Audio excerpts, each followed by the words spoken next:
Good morning. You kind of heard us just chatting, but I'm Laura Gettner. I am one of the co-chairs for Women United this year. Leisha is also, she's Leisha Hoot. She's also co-chair with us. This is our first Wake Up with Women United for 2022, and it's the first time we branded it as Wake Up with Women United. So it's very nice to see this amount of people, and we hopefully will be having more of these happening through the year, along with some other opportunities for us to connect even more. But today is about Becca and her speaking on our family pathways. So I'm going to get to introduce her. So Becca Bice is the director of Family Pathways at United Way for Greater Austin, previously serving as the organization's coalition manager. She is very passionate about her work and working alongside the community to improve the lives of Austin families. She has a master's in public affairs from the University of Texas and has spent 9 years in the nonprofit sector. So obviously Becca is very connected and understands what is happening and the issues that are happening here in Austin. And so thank you, Becca, for taking time to talk with us and have a conversation.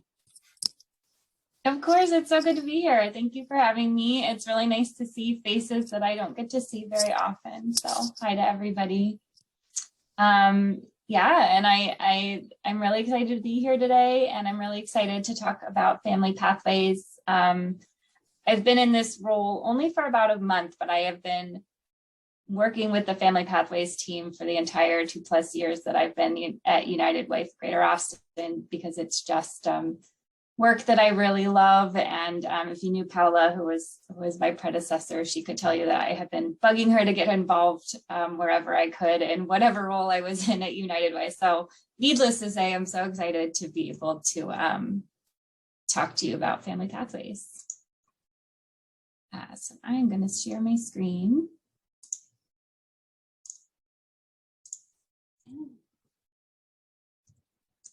Okay, so I'm just going to give you an overview of kind of what we do in this team and how we work in the community. The goal of Family Pathways is that families with children in Austin and Travis County are financially stable.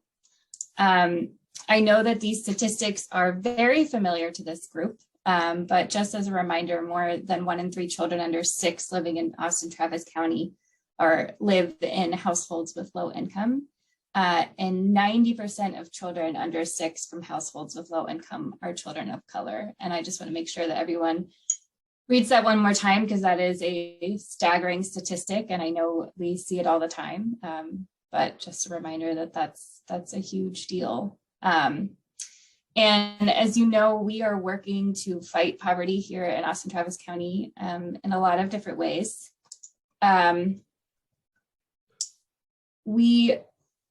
I know that this group is very familiar with our Success by 6 work that focuses on early childhood development. I hope some of you are also familiar with our K-12 education work, which focuses on a lot of different areas, but a key focus right now is getting kids to 4th grade reading level, because that's another big indicator of graduation and career outcomes. And then we have the Family Pathways side, which traditionally has focused on workforce development and adult education and financial literacy. But what I like to emphasize whenever I'm talking about Family Pathways is that everything we do at United Way for Greater Austin has a whole family approach to fighting poverty. So that means when we're talking about childhood development and Success by 6, we're always thinking about the parents. And it also means that when we're talking about family pathways and we're talking about workforce development, we're always thinking about childhood development. So just remembering that everything we're doing is trying to get to disrupting intergenerational poverty by thinking about both the parent and the child in families. And that leads me to a definition of the 2GEN approach, which is the perspective that we use in Family Pathways to kind of talk about our work. And 2GEN is when you take child-focused programs and parent-focused programs and you add in other elements to make sure that you're getting to the whole family approach. And the main areas of focus here are education, social capital, health, and financial stability. And I do think one of the best ways to talk about the 2Gen approach is through a video. And I didn't get a chance to test this, so please let me know if the volume, can you just let me know like up or down if the volume is too loud or too quiet? Because I know that sometimes that can be a problem. All right. I can still picture it. Like there's a picture in my mind where I'm holding on to my baby and I'm just like floating around. That's exactly how I felt. Like I was just holding on to him, making sure I had him, but I didn't know where I was. I was just floating, and it was scary. It was sad. Sometimes it just catches me by surprise because it's just a title I never thought I'd wear. Being a single mom was definitely not in the plan. I remember even when I was pregnant, I started visualizing just, how his first Christmas is his first birthday, just all these milestones and different things, how they would be, and I didn't think it would be like this. I don't think I felt like I mattered. It was always about, well, what does everybody else need? How can I help everybody else? And I always just put myself last. Like my needs, they're minor, we can take care of that later, but later never came. The only thing I saw as a possibility was maybe moving back with my mom so that she could take care of my child and I could work and just remain in that cycle of working and not earning enough. If you can't afford childcare, then what do you do? So then you end up staying stuck in a cycle that you can't get out of.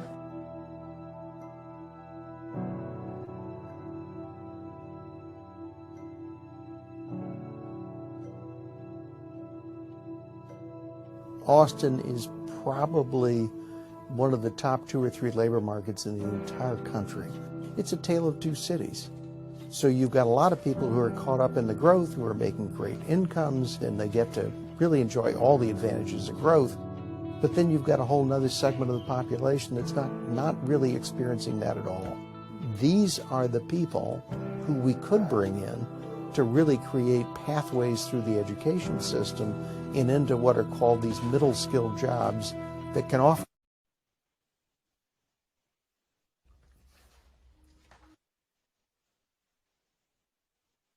that at all.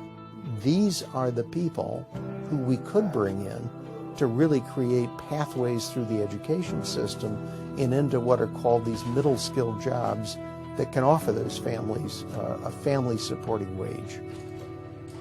So if we were to look back in Austin about a decade ago, you have really strong providers, you have strong systems. These were maybe not as well coordinated as they might have been in terms of also making sure that the children of those participants got services. If everything is together in one place and there's just one system to navigate, it makes it so much easier on parents who have so much going on already and who are trying to take care of their kids while also pursuing their own goals.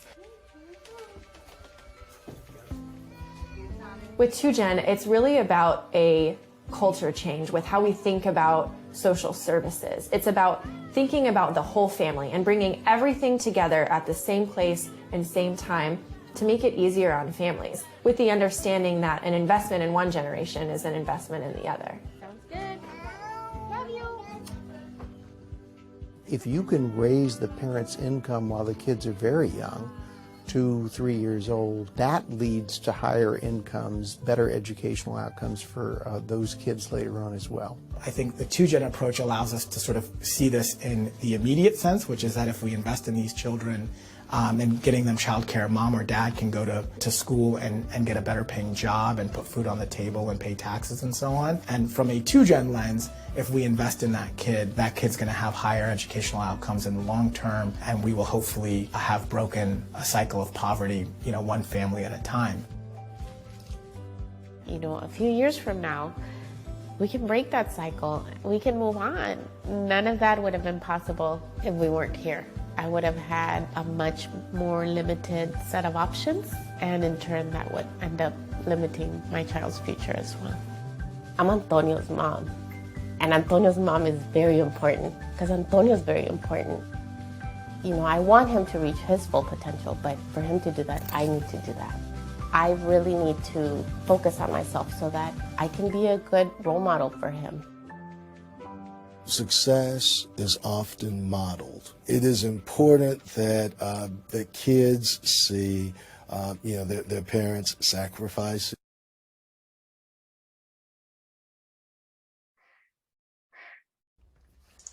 I'm so sorry, y'all. I keep accidentally clicking it.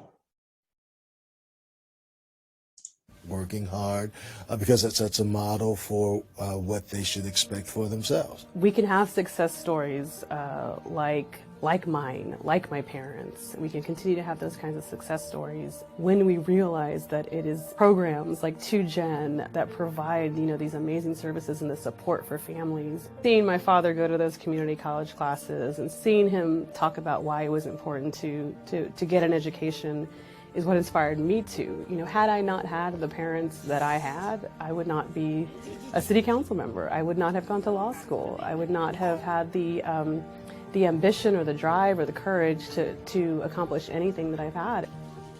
You want one too, Rafael? He has strength because he comes from strength. I want him to see my strength. I want him to know that Mom kept fighting regardless of what came at her. And Mom kept smiling, and Mom kept believing that the world was good. And in times of hardship, I want him to think back on that, and I want him to be able to find that and hold on to it and persevere. It's Mateo's good.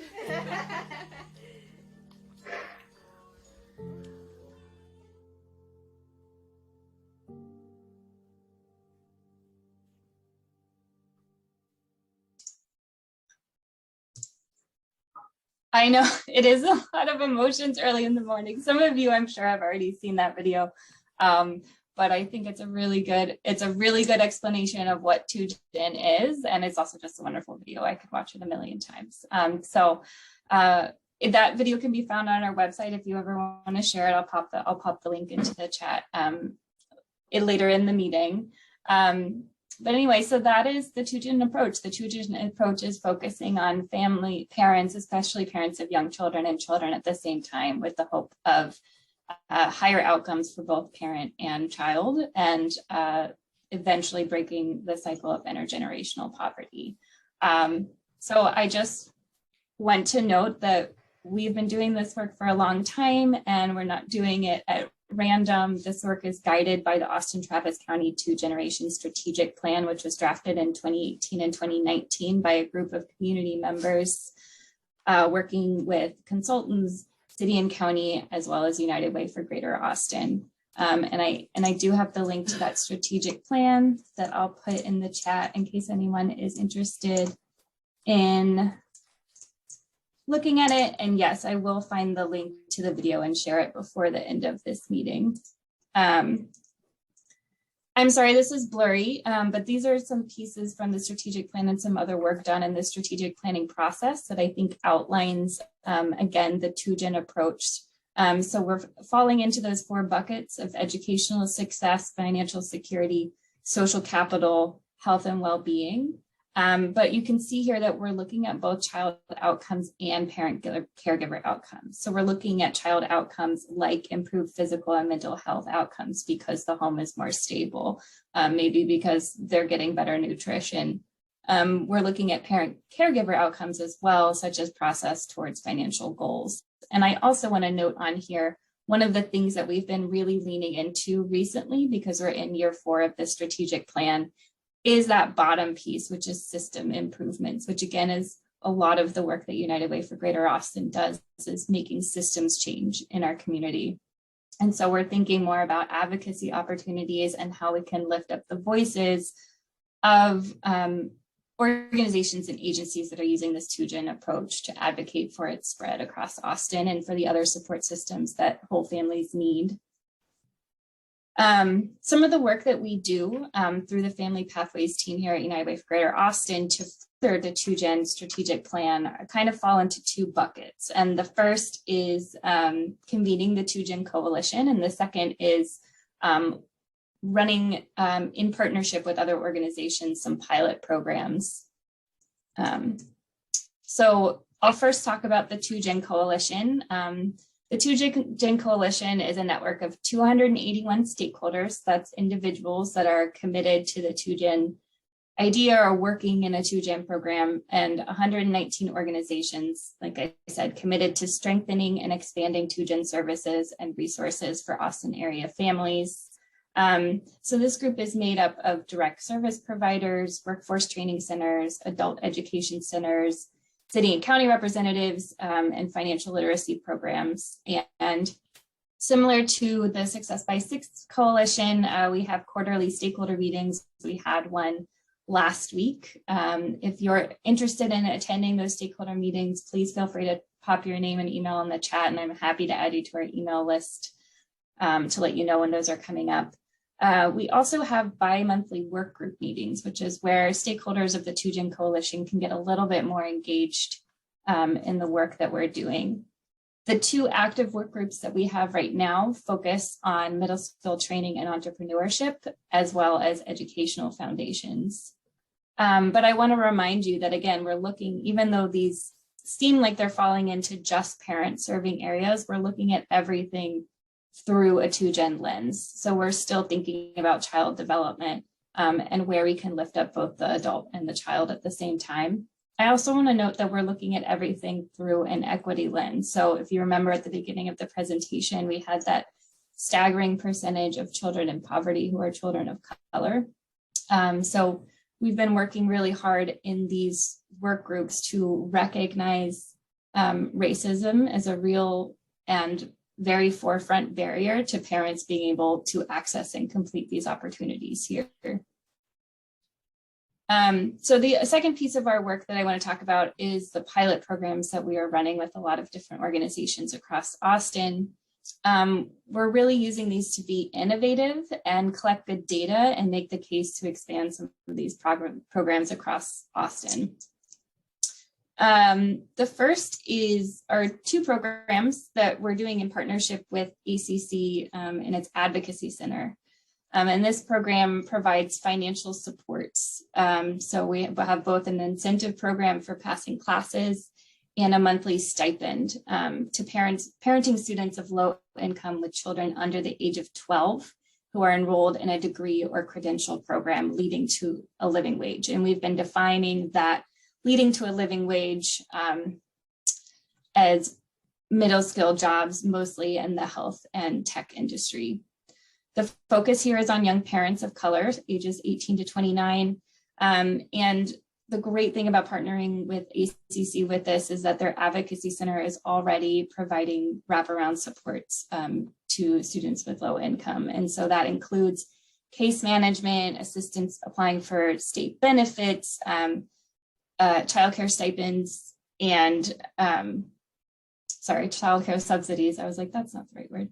And financial coaching. And then we at United Way for Greater Austin are also convening a monthly peer group so that these parents can come together once a month and talk about their progress and also have some professional development opportunities. And I do have statistics on how these programs are going. So if you have questions at the end of the presentation, we can definitely talk about that.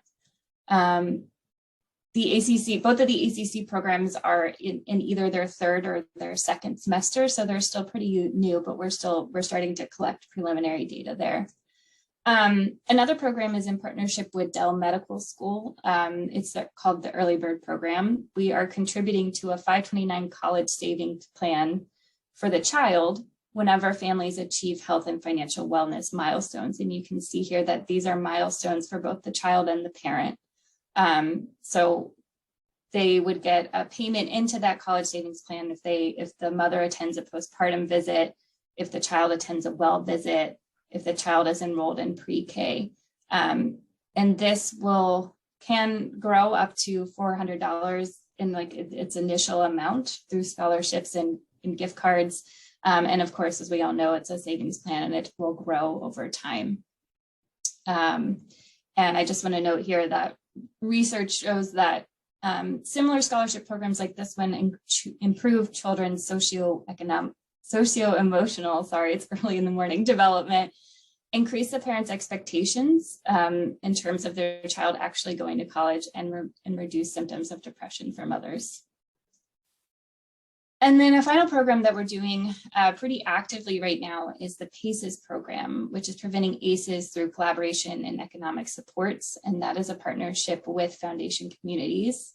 We are working with organizations that are serving families with young children to prevent ACEs, which are adverse childhood experiences, through increased tax income. And that focus, again, is on families of color with young children living in the Eastern Crescent of Austin. And I always think this is staggering.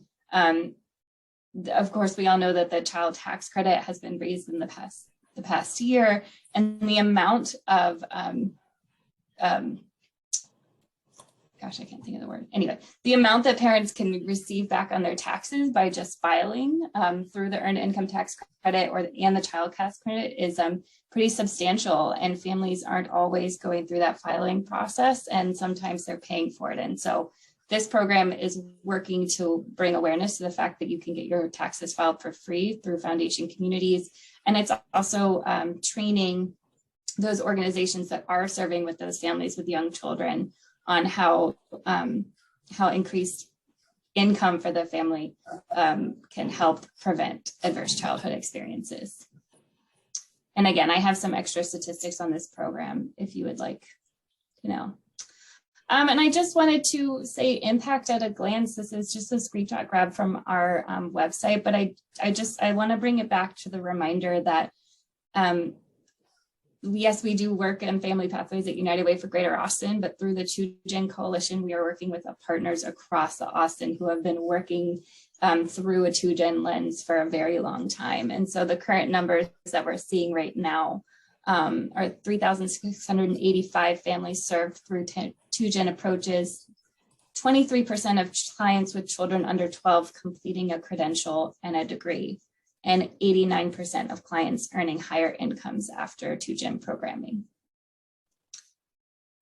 And I'm going to leave it there, and I'll put my email in the chat, and I'm happy to answer any questions folks might have or revisit some statistics, whatever's interesting. Becca, thank you so much. That was so illuminating. I feel like even when you work for United Way, you don't know a lot of the stuff that's happening with the individual programs. So it was incredible to hear more. Does anyone have any questions for Becca?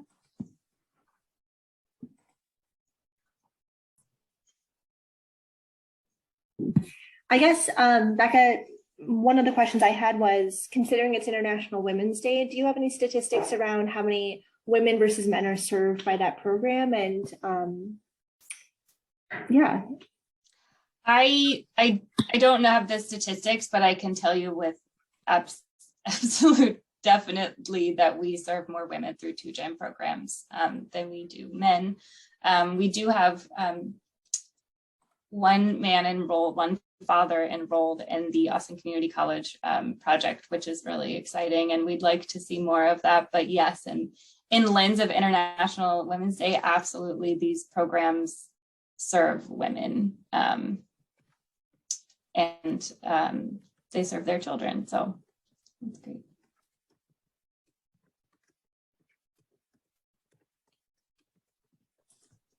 Great work. Awesome. We love it. Thanks. Yeah. I will say, oh, sorry, go ahead. I thought that it was interesting that a lot, from when I started on this committee, it seems like there's the disparity of whether you're able to, teach your kids how to read or, assist in things like this. It's really kind of a problem on the east side of Austin. I know that you mentioned that. I don't know if that's something that we ought to, take time and focus on.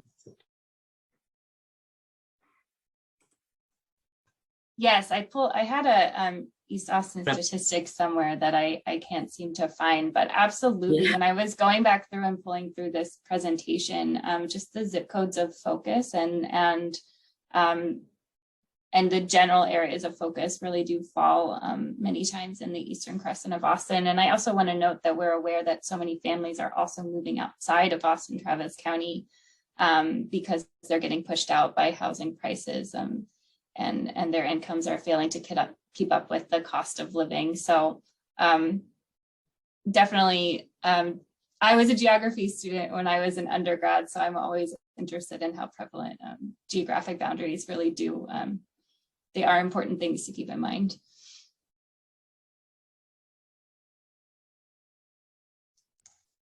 Becca, I was going to ask if you would share where Christina, who was featured in the video, her success story. I'm so glad you asked because I meant to. And as always, there are like little things you mean to sprinkle in that just don't happen. Thank you. She is doing really well. So I want to note that the program that's highlighted in that video is Jeremiah program, which is a really, really great 2-gen program here in Austin. She is graduated from the program, fully employed and living on her own stably in Austin, which is really wonderful. And from what I understand, she's kept in touch and been a parent voice for United Way and with other organizations as well. So she's really pretty amazing. And she's doing great.